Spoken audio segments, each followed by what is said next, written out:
Supreme Court is hearing a 10-year-old case out of Jacksonville. That's about a protest that turned violent. Protesters say the Secret Service used riot control methods on them, so they contacted the American Civil Liberties Union for help. NBC5's Roma Villavicencio joins us live in studio. She spoke to an ACL rep at the hearing and a protester.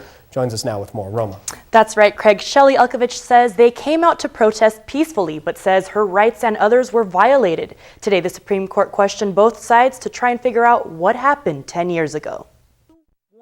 In this video from 10 years ago, you can see what protesters called violent repercussions from a night in Jacksonville. Many still remember like it was yesterday. It was really scary. I mean, there were helicopters and these people were dressed in black and padded. Shelly Elkovich was one of hundreds protesting during President George W. Bush's campaign visit in 2004. She and nearly 200 others protesting against the president when she says federal and local police violated their rights. They marched on us, they pushed people down, they struck people with batons, they fired capsicum, pepper spray bullets, injuring people. Elkovich and others contacted the American Civil Liberties Union, and now, 10 years later, the Supreme Court is hearing both sides of the case. The questioning by the court was very lively of both the lawyer for the federal government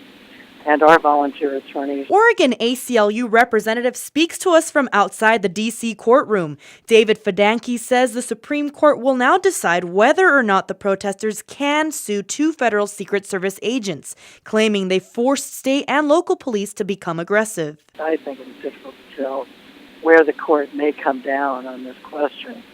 The federal government has been essentially arguing that Secret Service agents shouldn't be sued for violating the First Amendment. But Shelly Elkovich says they did violate her rights, and now she wants justice. If this case is shut down, it basically shows that people can't sue members of their government even when their civil rights have been violated. Decision is expected before the end of June. The Supreme Court, if the Supreme Court dismisses the case against the feds, the ACLU reps tell me that the case will likely be dropped against the local officers too. Live in the studio, Roma Villavicencio, NBC5 News.